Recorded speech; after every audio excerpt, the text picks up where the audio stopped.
तमिलनाडु से लेकर केरला, महाराष्ट्र, मध्य प्रदेश, सब जगह एक नाम सब जगह हमें सुनने को मिला, अदानी। यह नाम पूरे हिंदुस्तान में, केरल में, तमिलनाडु में, महाराष्ट्र, कर्नाटका, हिमाचल, कश्मीर, सब जगह अदानी अदानी अदानी अदानी अदानी।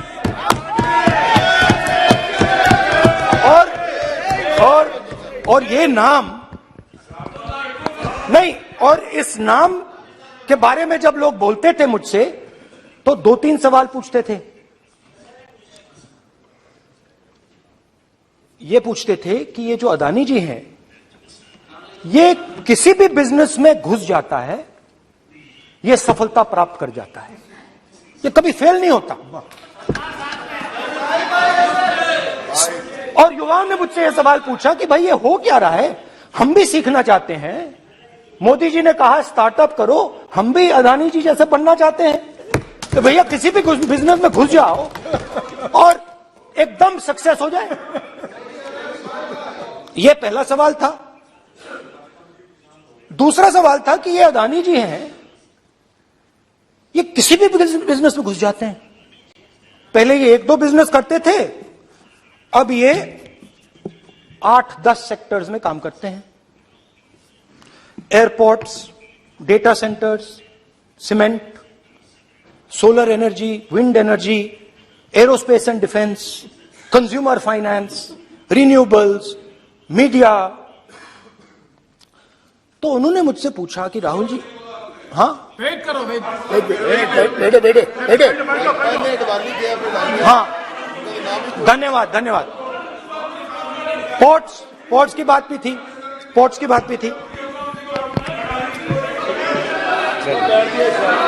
ये भी सवाल पूछा कि भैया एक बात बताइए, राहुल जी बताइए हमें कि अदानी जी का जो नेटवर्थ है वो 3 साल के अंदर, 2014 से लेकर 2022 तक ये $8 बिलियन से $140 बिलियन कैसे हो गया? कैसे हुआ? मोदी कैसे? मोदी है तो मुमकिन। ये 2014 में अगर आप दुनिया की, मुस्कुरा रहे हैं आप, बीजेपी में है ना आप, तो ये लिस्ट आती है, एक लिस्ट आती है दुनिया के सबसे अमीर लोगों की। इस पे ये 609 नंबर पे थे 14 में। 609 पीछे बिल्कुल। पता नहीं जादू हुआ, दूसरे नंबर पे पहुंच गए। मोदी है तो मुमकिन है।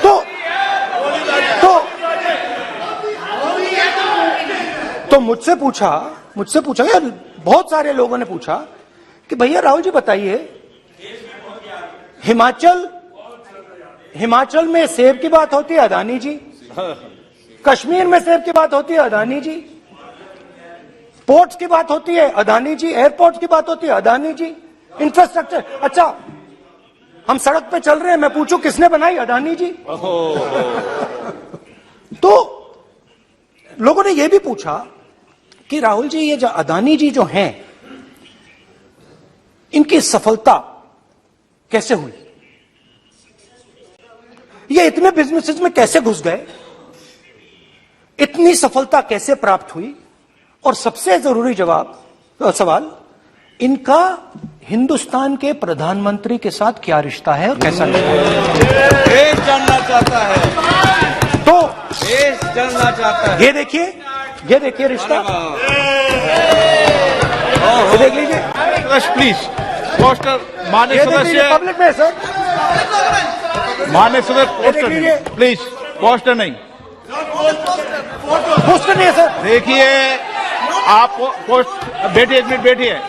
आप पोस्टरबाजी करेंगे तो इधर कहेंगे राजस्थान के मुख्यमंत्री का पोस्टर चिपकाएंगे। पोस्टरबाजी के लिए सदन नहीं है। आप बात करें, पोस्टरबाजी नहीं। स्पीकर सर, आप वरिष्ठ सदस्य हैं, स्पीकर सर, तो पोस्टरबाजी उचित नहीं है। स्पीकर सर, पोस्टरबाजी उचित स्पीकर नहीं है, सर। प्लीज। राजस्थान के मुख्यमंत्री, ये सच्चाई है। This picture was came into the media. चलिए, पोस्टर नहीं, प्लीज। वो लिख के दे दो मुझे। हाँ, जस्ट राइट इट नीटली। तो नहीं स्पीकर सर, वो फोटो है सर, वो पोस्टर नहीं है। आप वरिष्ठ सदस्य हैं, प्राइम मिनिस्टर की पोस्टर और फोटो है फोटो सर, उसके नियम में बहुत नहीं है। उनका आप अच्छा चेहरा सदन ने दिख नियम रहा बनाया है। है। उनके वहां पे उनके पीछे अदानी का लोगो है, अदानी जी के हवाई जहाज में घुस रहे हैं। तो मैंने सोचा कि आज के प्रेसिडेंट्स एड्रेस में मैं थोड़ा जो नरेंद्र मोदी जी का और अदानी जी का रिश्ता है उसके बारे में आपको थोड़ा बता देता हूं। प्लीज प्लीज बताइए बताइए। तो वो आप बता देना।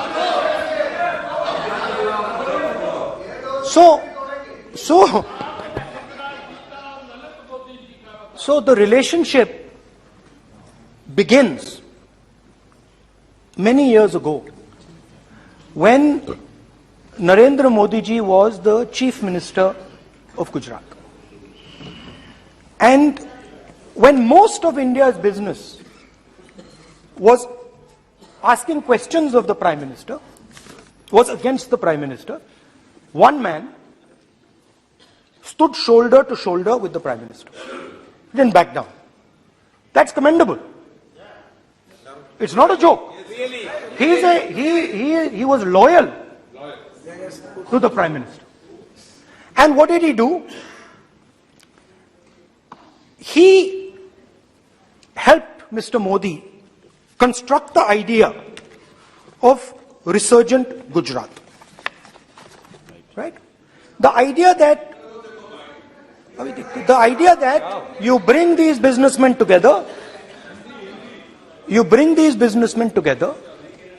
and you call it resurgent Gujarat, vibrant Gujarat, they're both. And he was the backbone in setting up that group of people. Okay? And the result of that was tremendous growth of his businesses in Gujarat. Expansion of his businesses. I think then the real magic starts. जब प्रधानमंत्री जी दिल्ली आते हैं और 2014 में असली जादू शुरू होता है। मैंने कहा कि 2014 में वो 609 नंबर पे थे, कुछ ही सालों में वो दूसरे नंबर पे पहुंच गए। कैसे पहुंचे? मैं आपको, बहुत सारी इंडस्ट्रीज में काम करते हैं, मैं आपको 2-3 इंडस्ट्रीज का उदाहरण दे देता हूं। एयरपोर्ट इंडस्ट्री की बात, एयरपोर्ट्स की बात करते हैं।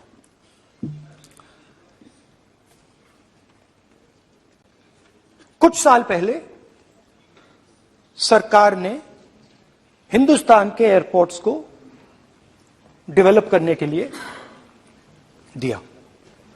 नियम था, there was a rule that anybody who does not have prior experience in airports cannot be involved in development of these airports. नहीं, गलत नहीं बोल रहा हूं।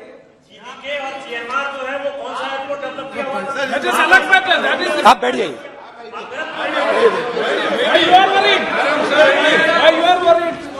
अडानी के डिफेंस में आ गए सर। देखिए, अरे माननीय सदस्य प्लीज मेरी बात सुनो। तो 1 मिनट मेरी बात सुनो।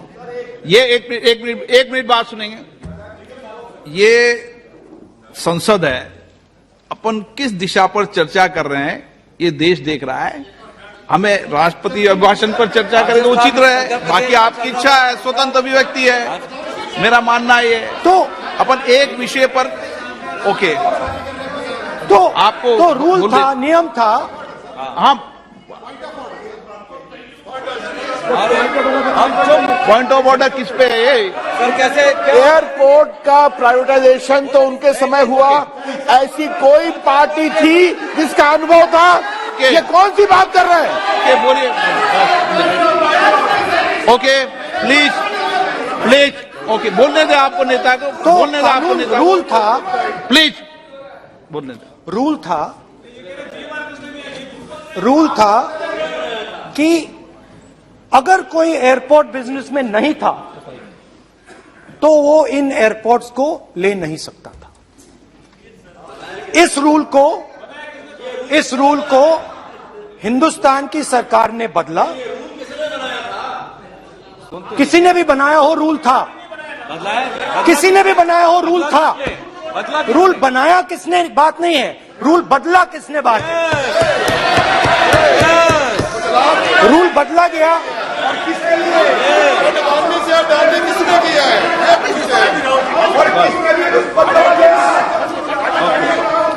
रूल बदला गया।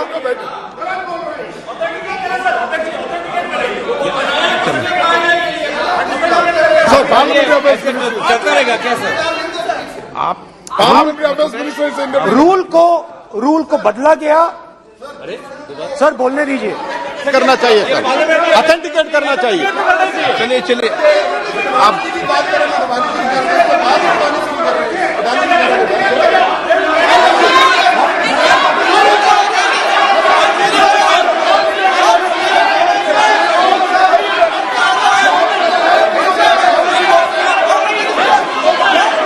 रूल बदला गया सर, ठीक है सर।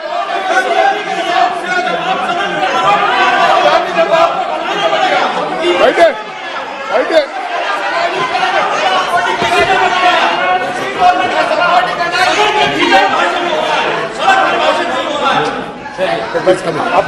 तो ये रूल बदला गया।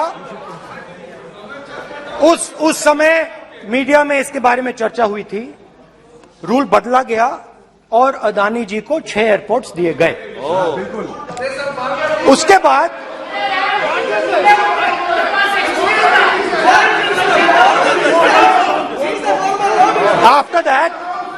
after that India's most strategic profitable airport, Mumbai airport,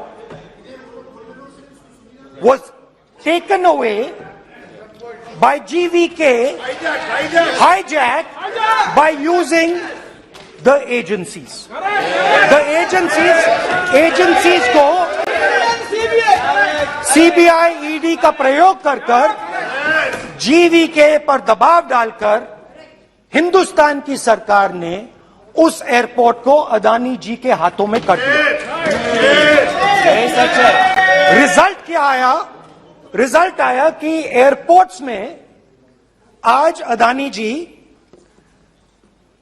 24% Hindustan की एयर ट्रैफिक को अपने एयरपोर्ट से निकालते हैं और 31% एयर फ्रेट उनके एयरपोर्ट्स में से निकलता है।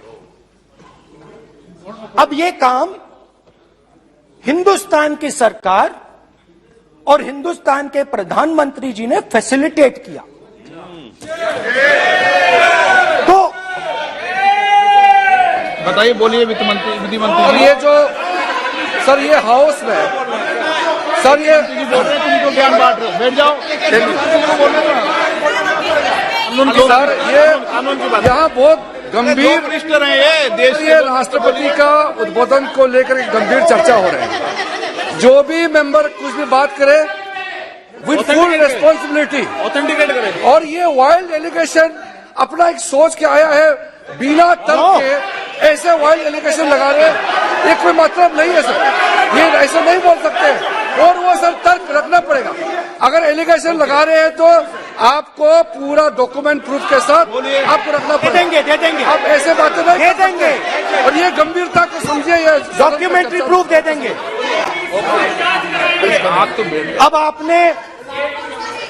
अब आपने जो पिछले स्पीकर थे उन्होंने फॉरेन पॉलिसी की बात की, हम भी फॉरेन पॉलिसी की बात करते हैं। चलिए डिफेंस से शुरू करते हैं। बहुत ऑप्शन है, आप बताइए कहां से शुरू करें। बिजली, डिफेंस, कोयला, बहुत ऑप्शन है। Coal, defence, let us start with defence. अब डिफेंस में अदानी जी का कोई एक्सपीरियंस नहीं था, जीरो एक्सपीरियंस। कल मैंने प्रधानमंत्री को एचएएल में देखा। प्रधानमंत्री जी ने कहा कि गलत आरोप लगाया, मगर रियलिटी तो यह है कि एचएएल का जो कॉन्ट्रैक्ट था 126 हवाई जहाजों का, वो अनिल अंबानी को चला गया और अनिल अंबानी बैंकरप्ट हो गया। वहां भी फैसिलिटेशन था। अब देखिए, और ये जो फ्यूचर एंटरप्रेन्योर्स हैं, जो बिजनेस स्कूल हैं, हार्वर्ड यूनिवर्सिटी जैसे स्कूल हैं, इनको इसका केस स्टडी, इसकी केस स्टडी बनानी चाहिए, शायद बने। How to use government power to build individual businesses, case study.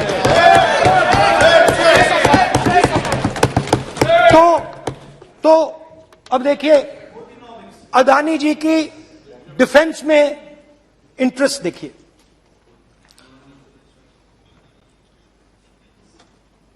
Elbit company के साथ हिंदुस्तान में अदानी जी ड्रोन्स बनाते हैं। ड्रोन्स को हिंदुस्तान की एयरफोर्स, आर्मी, नेवी के लिए रीफिट करते हैं।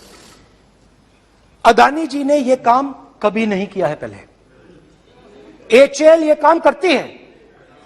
हिंदुस्तान में और भी कंपनीज हैं जो ये काम करती हैं, मगर प्रधानमंत्री जी इजरायल जाते हैं और उसके एकदम बाद अदानी जी को ये कॉन्ट्रैक्ट मिल जाता है, मगर एक नहीं मिलता। ये मत सोचिए कि ये सिर्फ एक कंपनी की बात हो रही है, ये इंडस्ट्रीज की बात होती है यहां पे। जैसे मैंने आपको दिखाया, एयरपोर्ट का पूरा सिस्टम उठा के ले गए, 30% मार्केट शेयर एयरपोर्ट में ले गए, वैसे ही डिफेंस में करा। तो 4 डिफेंस की इनके पास कंपनीज हैं। यह काम इन्होंने कभी नहीं किया। स्मॉल आर्म्स, जिसमें टावर है जो हमारी स्पेशल फोर्सेस यूज करती है, आर्मी यूज करती है, जिसमें गलील स्नाइपर राइफल है, यह सब अदानी जी बनाते हैं। सीधा स्ट्रेट इजरायल में प्राइम मिनिस्टर जाते हैं, प्राइम मिनिस्टर के साथ वहां पे मतलब बीच में पैदल चलते हैं और फिर जादू से पीछे से इंडिया का फर्स्ट कॉम्प्रिहेंसिव एमआरओ मिल जाता है मेंटेनेंस के लिए, जहाजों के मेंटेनेंस के लिए। स्मॉल आर्म्स का बिजनेस मिल जाता है, इजरायली जो ड्रोन्स हैं उसका बिजनेस मिल जाता है। मतलब जो हिंदुस्तान और इजरायल का डिफेंस का रिश्ता है वो पूरा का पूरा अदानी जी के हाथ में चला जाता है, खत्म कहानी। हाँ, उसमें पेगासस भी है, तो पता नहीं वहां से क्या मतलब पेगासस कैसे आया, क्या हुआ, किसने दिया। अच्छा, एक और बड़ी इंटरेस्टिंग चीज है, एक कंपनी है अल्फा डिफेंस, जो डिफेंस इलेक्ट्रॉनिक्स का काम करती है, एवियोनिक्स का काम करती है, और बहुत स्ट्रेटेजिक कंपनी है। वो भी अदानी जी के हवाले कर दी गई, अदानी जी ने एक्वायर कर लिया। तो आपने देखा कि एयरपोर्ट्स का बिजनेस 30% मार्केट शेयर, हिंदुस्तान और इजरायल का जो वेपन्स का बिजनेस है 90% उठा के ले गए। एक विजिट फॉरेन पॉलिसी, ये है फॉरेन पॉलिसी। चलिए, अब मैंने आपको इजरायल की बात बताई, ऑस्ट्रेलिया चलते हैं। कोयला, ऑस्ट्रेलिया चलिए। ऑस्ट्रेलिया में अदानी जी जाके, नहीं क्यों? आप तो डिबेट करना चाहते थे, आप भी तो डिबेट करना चाहते थे। आपने बोला था कोई भी विषय पे डिबेट हो, तो हो गया अब डिबेट। अब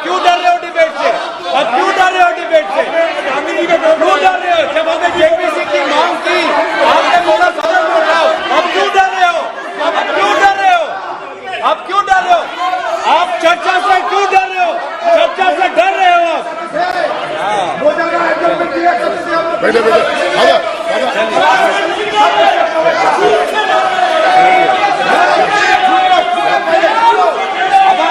अब सुनना पड़ेगा, अब सुनना पड़ेगा,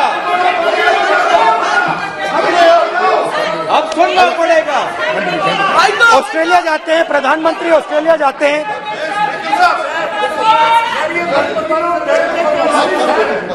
प्रधानमंत्री ऑस्ट्रेलिया जाते हैं। Is got yielding.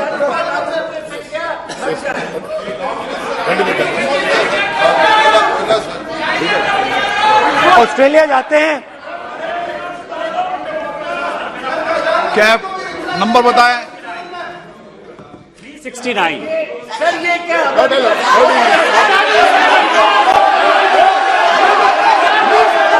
369 सर, ये कहता है सर, एक पेपर और document to be laid on the table shall be Dolly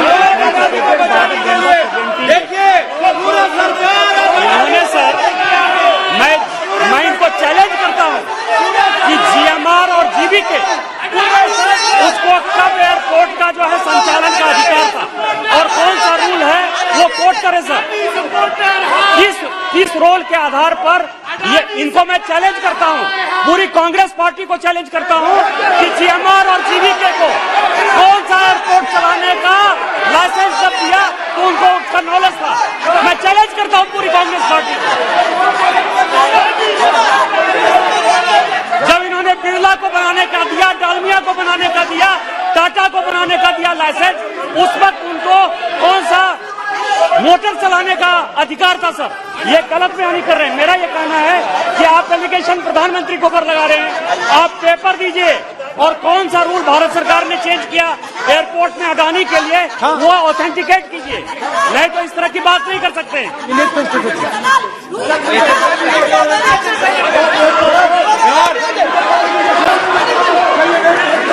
करना पड़ेगा, ऑथेंटिकेट करना पड़ेगा। राहुल गांधी जी आपको ऑथेंटिकेट करना पड़ेगा। आप ऐसा नहीं बोल सकते हवा में, आप हवा में बोल रहे हो और प्रधानमंत्री जी पे आरोप लगा रहे हो। आपको ऑथेंटिकेट करना ही पड़ेगा। आप ऐसे ही बोल रहे हो कि जीएमआर का जीवीके के समय रूल हाँ कहा था, रूल कोई रूल नहीं था। आपको यह तो ऑथेंटिकेट और ऑथेंटिकेट करके ही रखना पड़ेगा आपको। पहले रखिए और उसके बाद आगे बात करने देंगे, नहीं तो माफी मांगिए देश से। आप प्रधानमंत्री जी पर आरोप लगा रहे हैं, सर बोलने दीजिए। अनाप शनाप आरोप लगा रहे, बिना किसी डॉक्यूमेंट के आरोप लगा रहे प्रधानमंत्री जी पे। रूल 353 सर, रूल 353 किया है sir, no allegation of defamatory और incriminatory nature shall be made unless you have given notice. छोड़िए, वो तो प्रधानमंत्री के खिलाफ एलिगेशन लगा रहे हैं बिना नोटिस दिए, बिना कोई डॉक्यूमेंट दिए। सर ये रिकॉर्ड पर नहीं जाना चाहिए सर, ये बिल्कुल रूल का उल्लंघन है। और क्या क्या बातें वो कह रहे हैं सर, मैं उसको रिपीट नहीं करना। Reckless allegation, baseless allegation in violation of rules, sir ये स्वीकार नहीं होना चाहिए।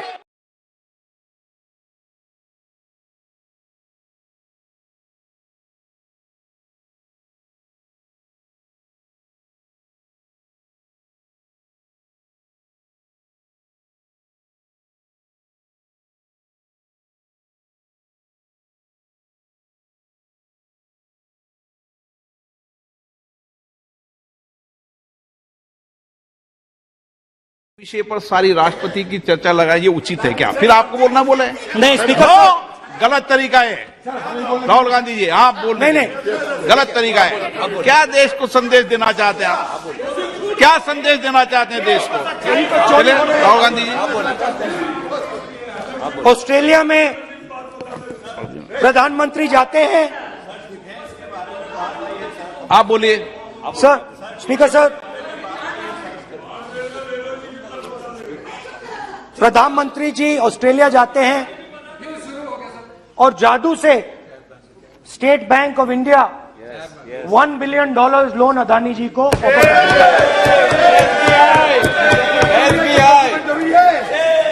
सर इसका भी डॉक्यूमेंट जरूरी है क्या, बताओ। मोदी जी आपका सरकार की बात है। Sadyr please.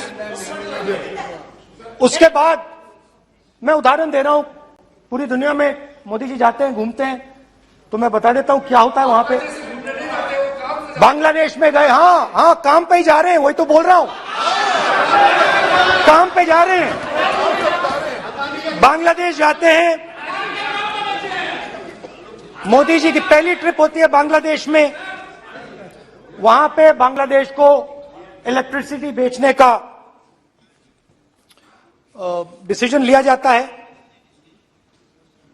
कुछ ही दिन बाद बांग्लादेश पावर डेवलपमेंट बोर्ड 25 साल का कॉन्ट्रैक्ट अदानी जी के साथ साइन कर देता है। 1500 मेगावाट इलेक्ट्रिसिटी का कॉन्ट्रैक्ट अदानी जी। चलिए वहां से श्रीलंका चलते हैं।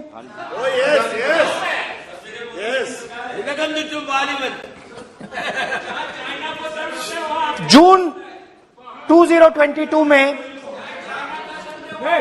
Chairman of Sri Lanka Ceylon electricity board MMC Fernando informed a parliamentary committee in Sri Lanka in open hearing that he was told by President Rajapaksa that PM Modi pressured him to give the wind power project directly to Mr. Adani.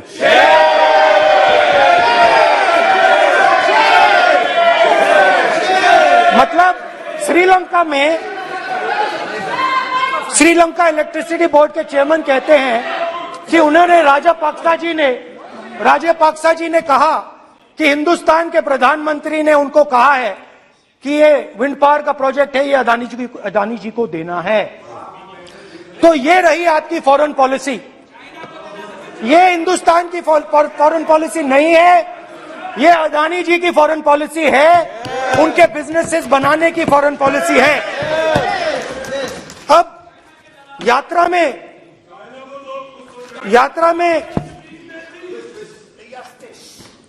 में मुझसे 2-3 और सवाल पूछे गए। यात्रा में लोगों ने मुझसे पूछा, राहुल जी ये जो LIC कंपनी है इसका पैसा अदानी जी की मदद करने के लिए क्यों डाला जा रहा है? उन्होंने यह भी पूछा कि अदानी जी के जो शेयर्स हैं बड़े वोलेटाइल हैं, उसमें LIC का पैसा क्यों डाला जा रहा है? तो मेरा कहना है कि एक सेकंड,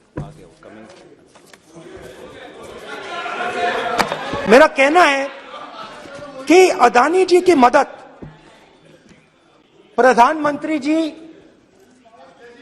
और हिंदुस्तान की सरकार कैसे करती है? हजारों करोड़ रुपए हिंदुस्तान के public sector banks Adani ji को मिलता है। 27,000 करोड़ रुपए SBI, PNB 7,000 crore, bank of Baroda 5,500 crore, ये मैं लिस्ट चलती जाएगी। LIC का एक्सपोजर 36,000 करोड़ रुपए, 3 crore SBI and other PSU bank holders. So money is going to Mr. Adani and to finance.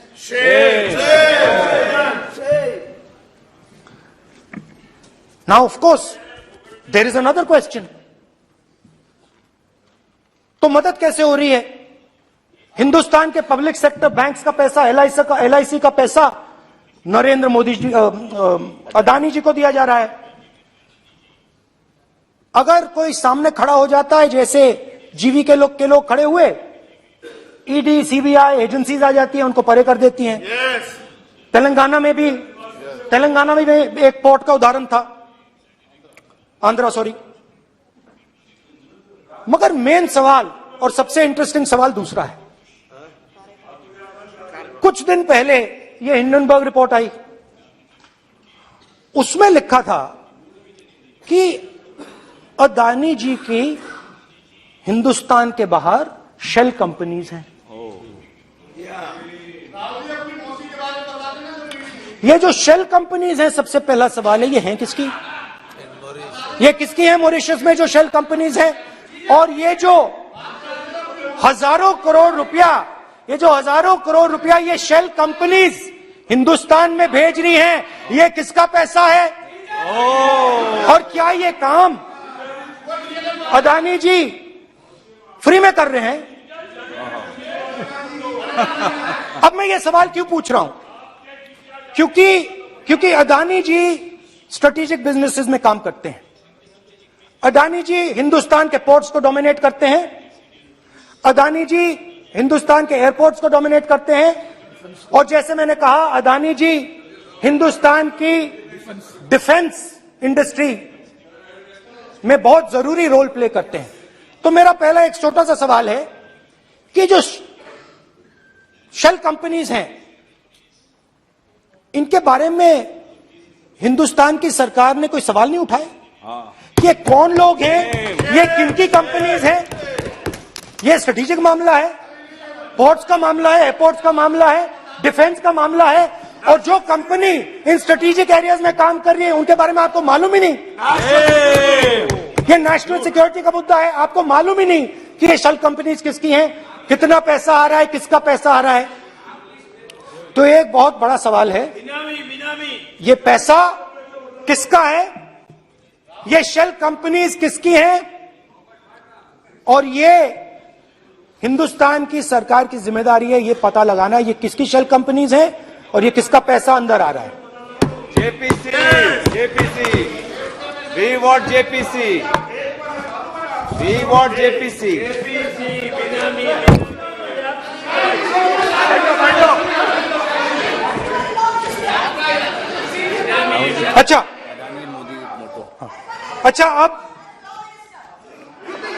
अच्छा अब चलिए छोटा सा बजट के बारे में बता देता हूं। 2022 में अदानी जी अनाउंस करते हैं कि वो $50 बिलियन इन्वेस्ट करेंगे to build the world's largest green hydrogen ecosystem. और इस बजट में बीजेपी की सरकार निर्मला सीतारमण जी कहती हैं हम ग्रीन हाइड्रोजन के लिए बहुत ह्यूज इंसेंटिव्स देंगे, 19,700 करोड़ रुपए हम ग्रीन हाइड्रोजन के लिए देंगे, मतलब अदानी जी को देंगे। जुगलबंदी बजट में अदानी जी के लिए 50 नए airport, coastal shipping, horticulture, grain storage, ये सब काम आप कर रहे हैं।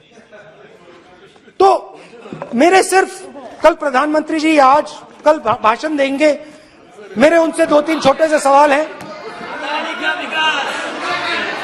मेरा प्रधानमंत्री जी से 2-3 सवाल हैं।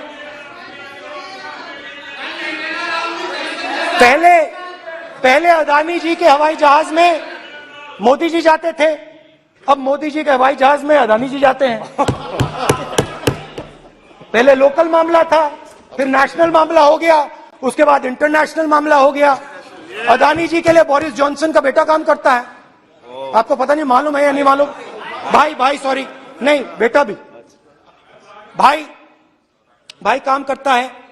तो ये मामला पहले गुजरात का मामला था, फिर ये हिंदुस्तान का मामला हुआ, अब ये इंटरनेशनल मामला हो गया है। तो मेरा सवाल प्रधानमंत्री जी से, और सिंपल सवाल है, प्रधानमंत्री जी आपकी फॉरेन ट्रिप्स पे अदानी जी और आप कितनी बार एक साथ गए? Adani ji, how many times did you travel together with Adani ji? How many times did Adani ji join you later on a visit? How many times did Adani ji travel to a country immediately after you did? Good question. And in how many of these countries after you visited did Adani ji get a contract? Good question. Also an important question, जरूरी सवाल। अदानी जी ने BJP को पिछले 20 साल में कितने पैसे दिए हैं?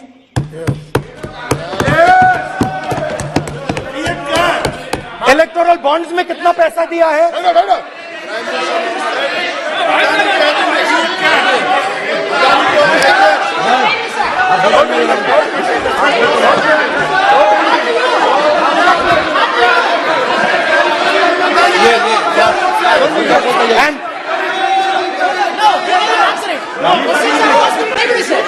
Question the post to prime minister please sir, खत्म करने दीजिए सर। कंक्लूडिंग और बहुत सुंदर तरीके से